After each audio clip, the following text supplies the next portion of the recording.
ओम।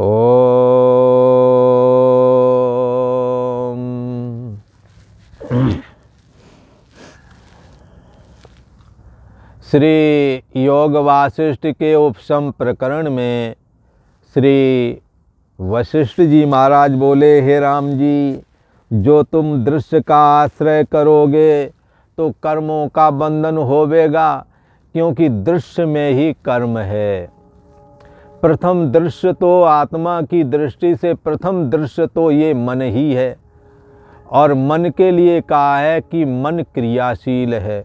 जब मन क्रियाशील है तो सारी इंद्रियां, उसके द्वारा निर्मित सारी इंद्रियां भी क्रियाशील हैं। जैसे पिता ही पुत्र के रूप में जन्म लेता है अपनी स्त्री से, ऐसे ही मन ही 5 ज्ञानेंद्रियों के रूप में बन जाता है, और मन इंद्रियों के माध्यम से देह और जगत का रूप भी धारण कर लेता है।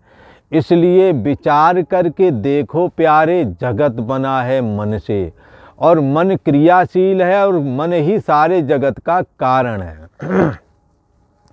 यहाँ तक कह दिया, मन एवं मनुष्याणाम कारणम बंध मोक्षयो। बंधन और मुक्ति में भी अहम भूमिका अदा करता है ये हमारा आपका मन। कौन सा मन, कैसा मन? तो दृश्य जगत की ओर जो गया हुआ मन है, यदि उसका आश्रय करोगे तो बंधाय विषयासक्तम। दृश्य की ओर यदि मन गया है, जगत को सत्य जान रहा है, भोग पदार्थों को रमणीक जान रहा है, काम क्रोध लोभ आदि में फंसा हुआ है, ऐसा चित्त विषयासक्त कहा गया है, और ये चित्त बंधन करता है। परंतु यदि संसार बंधन से छूटना है तो क्या करें, क्या उपाय रचें कि दृश्य जगत से हमारा तारतम्य अलग हो जावे।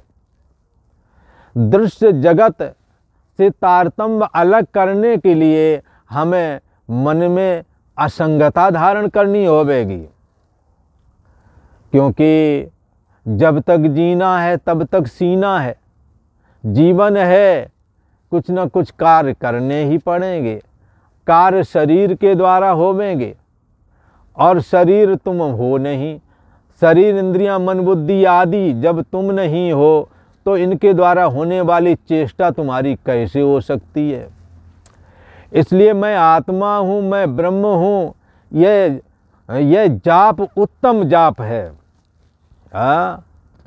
मैं देव हूँ, मैं देव हूँ, यह जो वृत्ति है देहाभिमान वाली, सबसे बड़ा ये पाप है। सब पाप इसके पुत्र हैं, सब पाप का ये बाप है। बोला मैं देव हूँ, ये धारण कर लिया, बस सारे काम चालू हो जाएंगे, अच्छे बुरे सारे काम चालू होगा। यहाँ तक कर्तापन चालू है।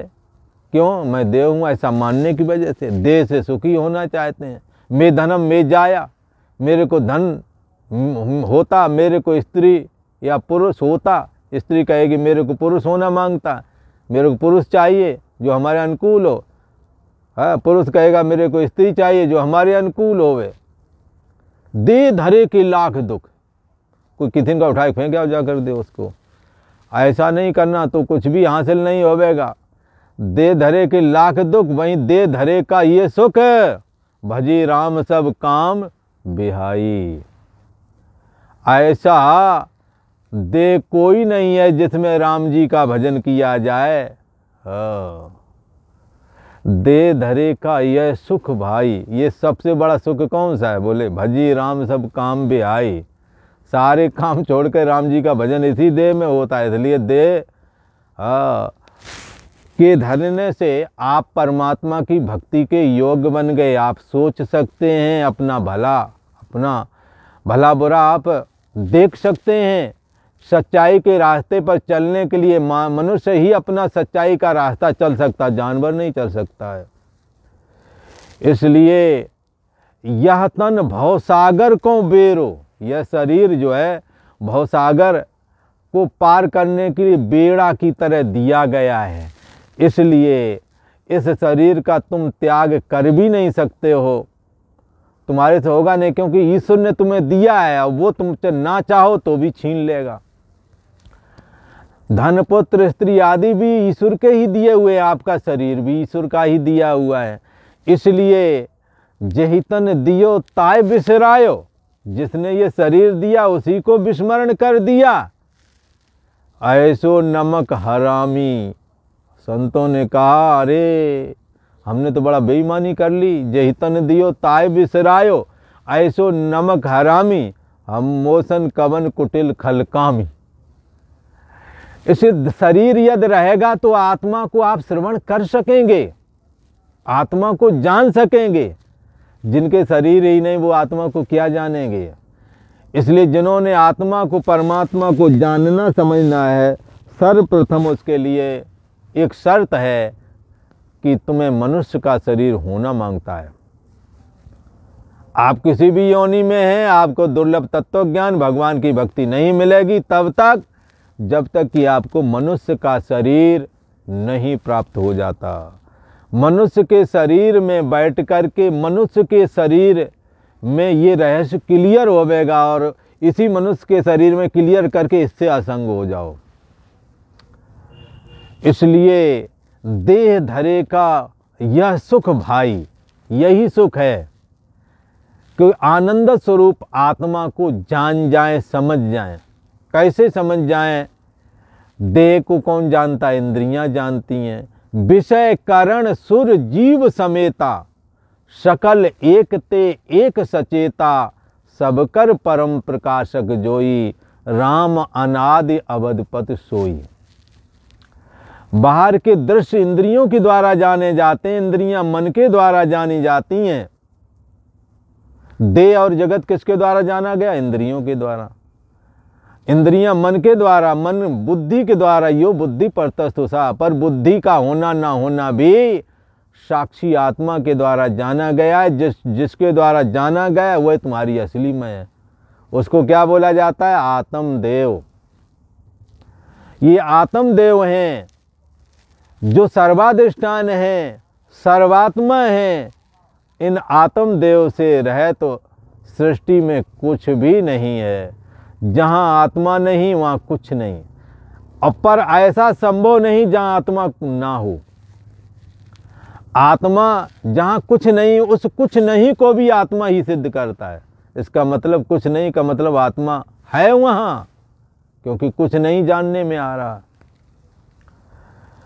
ऐसा जो अंतर्यामी आत्मा है, जब दृश्य से जुड़ जाता है मन के माध्यम से, ये अंतर्यामी आत्मा की लहर, ये फुरना मन है। ये मन जब दृश्य जगत में जुड़ जाता है तो कर्मों के द्वारा बंधन में आ जाता है। और जब ये मन की फुरना, जब ये चैतन्य सत्ता आत्मा की फुरना, ये मन रूपी लहरिया जब बाहर से मुड़ करके अंतर की ओर देखती है तो अपनी महिमा को जान जाती है। क्या? कि मैं आत्मा हूँ, अहम ब्रह्म परम धाम, ब्रह्मा हम परमम पदम। मेरा अहम कैसा है? अहम ब्रह्म। अहम के अंदर जो चैतन्य सत्ता है ये ब्रह्म ही है। अहम ब्रह्म, जिसको मैं एड़ी से चोटी तक मैं मान रहा हूँ, इसमें जो चेतना है ये चेतना ब्रह्म की ही है। ये ब्रह्म ही है, इसलिए ब्रह्म ही वेदम सर्वम। सब में यही सिद्धांत लागू होता है। जिस प्रकार से चैतन्य सत्ता ब्रह्म हमारे में है, वैसे सब में है। इसलिए सबकी गठरी लाल है। तो यहाँ कहते हैं कि दृश्य का आश्रय आत्मा से उठने वाली मन रूपी लहरिया जब दृश्य जगत की ओर, शब्द स्पर्श रूप रस गंध की ओर, अहमता ममता की ओर आसक्ति पूर्वक फलाकांक्षा के सहित, कामना के सहित जब लग जाती है तो बंधाए विषयासक्तम। विषयों की आसक्ति होने के कारण वो कर्मों के बंधन में आ जाता है। कौन? मन से उठने वाली नहीं, चैतन्य सत्ता आत्मा से उठने वाली मन रूप लहरिया आत्मा की ओर जुड़ती है तो ये मन आत्मा हो जाता है। जब जगत की ओर फुरता है ये चैतन्य सत्ता की लहर, ये जो मन है, चैतन्य सत्ता आत्मा की लहर मन है, ये जब बाहर की ओर जाता है तब देह और जगत हो जाता है, विषयासक्त हो जाता है। जब अंतर्मुख होता है तो आत्मा हो जाता है। जैसे नमक डली गई सिंधु में। हाँ, क्या करने? बोले था लेने गई थी, आपन घुर पानी भई, और वहाँ जाके घुर के पानी हो गई। ऐसे ही मन जब बाहर की ओर जाता है तो विषयासक्त होने की वजह से, दृश्य जगत से जुड़ने की वजह से मैं आत्मा हूँ, मैं ब्रह्म हूँ, ये बात नहीं जान पाता। देह से जुड़ जाता है, देह के मरने को अपना मरण मान लेता है, देह के जन्म लेने को अपना जन्म, देह के मरण को अपना मरण, ऐसा मान लेता है कैसा? ये स्वयं सच्चिदानंद, स्वयं सच्चिदानंद ब्रह्म ही है। स्वयं सच्चिदानंदा भूल के भयो बंदा, भूल के भय बंदा। जैसे सर्प मणि उजारे खाए कीट मत मंदा। मणि का उजाला, सांप ने अपनी मणि निकाली और उस मणि के उजाले में कीट पतंग खा रहा था, पर जो जानता था उस मणि की महिमा, उसे लगा ये तो बड़ी कीमती है, इसकी ये तो इसके माध्यम से कीट पतंग खा रहा। तत्वज्ञानी महापुरुष जानते हैं इस मन की कीमत को। ये चैतन्य सत्ता आत्मा ब्रह्म की ये लहर है जो दृश्य जगत की ओर जाकर के बंदा बन गई है, जीव बन गई है, देहाभिमान से ग्रसित हो गई है, सुखी दुखी होने लगी है। ये चैतन्य सत्ता आत्मा की लहर, इसलिए भूल के भय बंदा, स्वयं सच्चिदानंदा भूल के भय बंदा। हाँ, और सच्चिदानंद तू नित्य निर्द्वंद तू जीव माना, जीव तूने अपने को मान लिया है, और जो देह है इसमें ही तू दीवाना बन गया है। तेरा आत्मा रूपी घर और पहुंच गया ये 3.5 हाथ वाले शरीर वाले घर में। ये जन्मा है, ये एक दिन मरेगा, तो इसके मरने में अपनी मौत मानता है। हो के अविनाशी जन्मा मरा है, अविनाशी होकर के जन्मा और मरा है। इसलिए श्री वशिष्ठ जी महाराज कहते हैं कि अविनाशी अविनाशी ही रहता है। दृश्य जगत का साथ छोड़ दे, ये मन रूपी आत्मा, आत्मा की लहर जो ये मन है, ये मन रूपी लहरिया यदि दृश्य जगत का साथ छोड़ दे तो स्वयं सच्चिदानंद, स्वयं ही सच्चिदानंद ब्रह्म है ये। इसलिए तुम दृश्य से अपना तादात्म्य तोड़ लो राम जी। जो तुम दृश्य का आश्रय करोगे तो बंधन में आ जाओगे, और अहंकार आदिक दृश्य का यदि तुम त्याग कर दोगे। कौन से दृश्य का त्याग करने को कह रहे हैं श्री वशिष्ठ जी महाराज? बाह्य दृश्य में तो वैराग्य दृष्टि, और एड़ी से चोटी तक लेकर के जो ये मैं लगता है, इसको कहते हैं अहम। श्री वशिष्ठ जी महाराज कहते हैं इस अहम का ही त्याग कर दो। जो लगता है ना मैं हूं, परछिन्न व्यक्तित्वपना, इस परछिन्न व्यक्तित्वपना रूप अहंकार का त्याग कर दो। और जब दृश्य इस अहंकार आदिक जो देह से जुड़ करके अहम अस्मि है, जब इन सभी का त्याग करोगे तो हे राम जी आप मोक्षवान हो जावेंगे, मोक्ष स्वरूप ही हो जावेंगे। क्योंकि स्वयं सच्चिदानंदा, आप स्वयं सच्चिदानंद ब्रह्म ही हैं।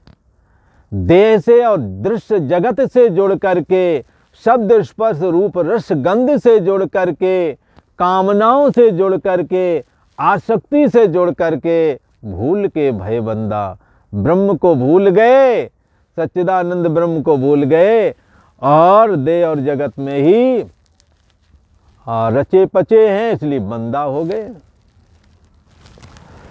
यह गुणों का संबंध राम जी मैंने तुमसे बताया, किस प्रकार दृश्य रूप तमोगुण से, दृश्य रूप तमोगुण से जब ये आत्मा की मन रूपी लहरिया जुड़ती है तो बंधायमान हो जाती है। मन रूपी लहर जब दृश्य से जुड़ती है तो किस प्रकार से ये मन बंधाए विषयासक्तम, दृश्य जगत में बाह्य विषय में फंस कर के बंधन को प्राप्त हो जाता है, और जब ये विषया शक्ति त्याग देता तो किस प्रकार मोक्ष को प्राप्त होता है। ये गुणों का बंधन मैंने तुमसे बताया। गुणों का संबंध बाहर की ओर होने पर कैसा हो जाता है, अंदर की ओर हो जाए तो कैसा हो जाता है, इस बात की चर्चा मैंने राम जी तुमसे की है। यह गुणों का संबंध राम जी मैंने तुमसे कहा है कि दृश्य का आश्रय करना किस कारण बंधन है। तो इसलिए बंधन है कि दृश्य बहिर्मुखता की ओर है और आत्मा अंतर की ओर है। इसलिए अंतर के पट खोल तुझे पिया मिलेंगे, गाते हैं साधु लोग। सच्चिदानंद ब्रह्म मिलेगा, परमात्मा मिलेगा, आत्मा मिलेगा। तो क्या कहते हैं कि दृश्य का आश्रय करना बंधन है और इससे रहित होना ही मोक्ष है। बंधाय विषयासक्तम मुक्त्यै निर्विषयम स्मृतम। हे राम जी, जो सिद्धांत था वो मैंने तुमसे कहा, आगे तुम्हारी जैसी इच्छा हो वैसा करना। हमने तो जो बात यथार्थ है उसका निरूपण कर दिया। यदि तुम हमारी बात का आश्रय करके दृश्य जगत से तादात्म्य तोड़ करके अंतर्मुख हो जाओगे तो निश्चय ही बंधन से रहित होकर के मुक्त हो जाओगे और सकल जगत के आधार ब्रह्म ही हो जाओगे और ब्रह्म को जानने वाला ब्रह्म ही हो जाता है। ब्रह्मविद ब्रह्म ही भवति। इस प्रकार ध्यान करो राम जी। बोले कैसे? बोले ना मैं देव हूं ना ये जगत के देव। बोले ये कैसे बनेगी बात महाराज? बोले ये ऐसे बनेगी कि जब तुम सपना देख रहे थे तो सपने के जगत में जो तुम देह अपने को देख रहे थे और संपूर्ण स्वप्न अवस्था वाली दुनिया देख रहे थे, तो दुनिया के संपूर्ण देह, घोड़ा गधा मनुष्य देवता आदियों के देह और अपना देह भी देख रहे थे। और जब जागे तो ना वो दुनियादारी वाले देह थे और ना ही तुम्हारा देह था। इसलिए वहाँ क्या था? वहाँ तो केवल साक्षी आत्मा था। इसलिए ये स्वप्न जो है साक्षी भाष्य कहलाता है। साक्षी के सम्मुख मन साक्षी के द्वारा जाना जा रहा था और मन में अहमता ममता, अहम इदम त्वम आदि करके जगत के संस्कार भरे पड़े थे। इसलिए जब साक्षी आत्मा का सत्ता मन पर पड़ने लगी तो मन में विद्यमान जगत स्वप्ना अवस्था के जगत के रूप में सजीव होकर के दिखने लगा। पर यथार्थ तो यही है कि स्वप्न वाला जो आपका देह और भी दुनिया के जो लोग थे उनके देह, घोड़ा गधा आदि के देह भी नहीं थे। न तुम्हारा देह था न उन सभी के देह थे। ये बात कब जानी? जब जागे तो पता लगा ना हमारा देह था ना किसी और का देह था। एक भ्रम ही हुआ था। वहाँ कौन था? स्वयं सच्चिदानंद ब्रह्म साक्षी आत्मा ही अपने आप में स्थित था और मन था। दो ही चीजें थीं। मन में जगत था, जगत के संस्कार थे, वो जगत के रूप में दिखने लगा साक्षी की सत्ता पा करके, आत्मा की सत्ता पा करके। इसलिए ऐसा निश्चय करो, न मैं हूं न ये जगत है, मैं केवल अचल रूप चैतन्य सत्ता हूं, साक्षी आत्मा हूं। ऐसे निसंकल्प होने से आनंद चिदाकाश हृदय में प्रकाशेगा, आकर के प्रकाशेगा। ऐसे जब निसंकल्प हो जाओगे तो निसंकल्प होने से आनंद स्वरूप चिदाकाश हृदय में आकर के प्रकट हो जाएगा, आकर के प्रकाशित होने लगेगा। आत्मा और जगत में जो विभाग कलना आकर के उदय हुई है, यही तो मल है। ये आत्मा में विभाग कलना नहीं है, शुद्ध चैतन्य सत्ता अपने आप में स्थित है। आज इतना ही। और यदि वीडियो अच्छा लगे तो लाइक करें, शेयर करें, सब्सक्राइब करें, बेल आइकन को भी दबाएं ओम।